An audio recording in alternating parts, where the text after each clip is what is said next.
ഇത്രയും നാൾ നമ്മളൊക്കെ വിശ്വസിച്ചുകൊണ്ടിരുന്നത് ദൈവമാണ് മനുഷ്യനെ സൃഷ്ടിക്കുന്നത്, ദൈവമാണ് മനുഷ്യനെ നശിപ്പിക്കുന്നത്. അതായത് ദൈവം വിചാരിക്കുമ്പോഴാണ് മനുഷ്യൻ മരിക്കുന്നത്. പക്ഷേ ഈ 2024 ന്യൂ ഇയറിനോടനുബന്ധിച്ച് ദൈവത്തിനോട് ഒരു ഗുഡ് ബൈ പറഞ്ഞിരിക്കുകയാണ് AI, അതായത് ആർട്ടിഫിഷ്യൽ ഇൻ്റലിജൻസിൻ്റെ പുതിയ രീതി. ഒരു മനുഷ്യൻ ജനിക്കുമ്പോൾ മരിക്കുന്നതിൻ്റെ 4 വർഷം മുമ്പ് എന്നാണ് ആ മനുഷ്യൻ മരിക്കാൻ പോകുന്നത് എന്ന് കൃത്യമായ ഡേറ്റും അതേപോലെ സമയവും പറയുവാൻ ആർട്ടിഫിഷ്യൽ ഇൻ്റലിജൻസിൻ്റെ പുതിയ രൂപത്തിന് കഴിയുന്നു. ഇത് ചെറിയ അവകാശമൊന്നുമല്ല.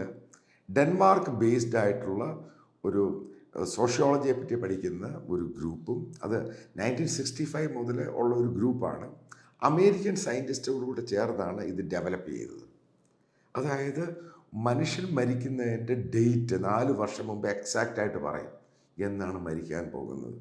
അതായത് ബില്യൺസ് ഓഫ് സാമ്പിൾസിൽ നിന്നാണ് ഇത് ഉണ്ടാക്കിയെടുത്തിരിക്കുന്നത്. അപ്പോൾ അടുത്ത ചോദ്യം ഉണ്ടായി അവരോട്, കാരണം പത്രക്കാർ ചോദിച്ചു, അപ്പോൾ ഈ ക്രോണിക് ഡിസീസൊക്കെ വന്ന് മരിക്കുവാണെങ്കിൽ പാൻഡമിക് അതൊക്കെ വന്ന് എങ്ങനെയാണ് സംഭവിക്കുന്നത്? അപ്പോഴവർ പറയുന്നത് പാൻഡമിക്കുമായിട്ട് ഇതിന് ബന്ധമില്ല, കാരണം പാൻഡമിക് മറ്റൊന്നാണ്, അതെന്തും ഏത് രീതിയിലും എങ്ങനെയും സംഭവിക്കാം. ഇത് നോർമലായിട്ടുള്ളൊരു ഹ്യൂമൻ ബീങ്, പ്രശ്നങ്ങളൊന്നുമില്ല, എന്നാൽ ഹെൽത്ത് ഇഷ്യൂ ഉണ്ട്. അപ്പോൾ അതിനെ ബേസ് ചെയ്ത്, അതായത് പുതിയ രീതിയിലുള്ള ഹെൽത്ത്, ഡയബറ്റിക് ആണെങ്കിലും ക്യാൻസർ ആണെങ്കിലും മറ്റുള്ള ഡിസീസ് ഉണ്ടെങ്കിൽ പോലും ആ പേഷ്യൻ്റ് അല്ലെങ്കിൽ ആ രോഗി അല്ലെങ്കിൽ ആ മനുഷ്യൻ എന്നാണ് മരിക്കുന്നത്, അതായത് എക്സാക്റ്റായിട്ട് പ്രഡിക്റ്റ് ചെയ്യാൻ സാധിക്കും. പിന്നീട് അവർ പറയുന്നത് യൂറോപ്യൻ യൂണിയനുമായിട്ട് ബന്ധപ്പെട്ട് അവരുടെ റെഗുലേഷൻ എല്ലാം വെച്ചിട്ട് തന്നെയാണ് ഈ ഒരു AI ഫോർമാറ്റ് ഉണ്ടാക്കിയിരിക്കുന്നത്. ബേസിക്കലി ChatGPT എന്ന് പറഞ്ഞ ഫോർമാറ്റ് ലാംഗ്വേജ് മോഡലാണ്. ഇപ്പം മനുഷ്യൻ്റെ മരണം എന്ന് പ്രഡിക്റ്റ് ചെയ്യാൻ പറ്റും. ഇന്ന് സംഭവം ഉണ്ടായിക്കഴിഞ്ഞാൽ പിന്നെ മനുഷ്യനും ദൈവവും തമ്മിൽ എന്ത് ബന്ധമാണുള്ളത്?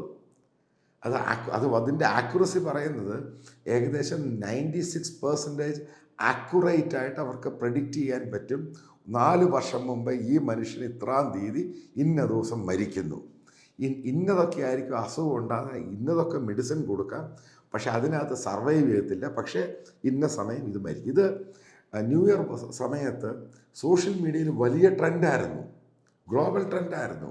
ഇപ്പോൾ അതിൻ്റെ കൂടുതൽ വിശദാംശങ്ങൾ ഡെൻമാർക്കിൽ നിന്ന് പുറത്തിറങ്ങുകയാണ്. കാരണം അതുമായിട്ട് ബന്ധപ്പെട്ട് ആർട്ടിക്കിൾസ് വരുന്നു, ലേഖനങ്ങൾ വരുന്നു, ഈ സയൻറ്റിസ്റ്റുകൾ മീഡിയയായിട്ട് സംസാരിക്കുന്നു. അതായത് മനസ്സിലാക്കേണ്ട സംഭവം, ഇനി ദൈവം നിശ്ചയിക്കുന്നു, ദൈവമാണ് പറയുന്നത്, ആ സംഭവം തീരുകയാണ്. അതാണ് ലോകത്തിൻ്റെ ഒരു പോക്കെന്ന് പറയുന്നത്. മനുഷ്യനെ ഉൽപ്പാദിപ്പിക്കണം, അപ്പം മരിച്ചു പോയ ഒരാൾ വീണ്ടും പുനർജനിപ്പിക്കണം. അതിനുവേണ്ടി ക്ലോണിങ് കൊണ്ട് സാധിക്കുന്നുണ്ട്. അത് കഴിഞ്ഞ് മനുഷ്യൻ മരിച്ചു പോകുന്നു, അതിനെ വളരെ നേരത്തെ പ്രഡിക്റ്റ് ചെയ്യുന്ന ഇത്രാം സമയത്ത് മനുഷ്യൻ മരിക്കുന്നു. പിന്നെ ഇവിടെ ദൈവമായിട്ട് എന്ത് ബന്ധമാണുള്ളത്? അതായത് ദൈവമായിട്ട് ബന്ധമില്ലാത്ത ഒരു കമ്മ്യൂണിറ്റി ആയിരിക്കും AI ഇനി ഉണ്ടാക്കുമ്പോഴും പുതിയ ലോകവും പുതിയ രീതിയും ഉണ്ടാകാൻ പോകുന്നത്. അപ്പോൾ ഈ സ്വർഗം കാണാൻ പോകുന്നവരോടൊക്കെ പറയുവാണ്, ഇപ്പോൾ സ്വർഗത്തിൽ നിങ്ങൾക്ക് എന്ന് പോകണമെന്ന് തീരുമാനിച്ചാൽ മതി, അത് കറക്റ്റ് ഡേറ്റും ടൈമും എല്ലാം പറഞ്ഞു തരും. അപ്പം വളരെ സിമ്പിളായിട്ട് ലോകം മാറുകയാണ്. അവിടെയാണ് കബളിപ്പീരുമായിട്ട് ആൾക്കാർ ഇറങ്ങുന്നത്, സ്വർഗം, നഗരം, ഹൂറികൾ എന്നൊക്കെ പറഞ്ഞുകൊണ്ട്. അപ്പം ഇതിനൊരു സുല്ലിടേണ്ട സമയമായി എന്നാണ് ഈ വീഡിയോയിൽ പറയുന്നത്.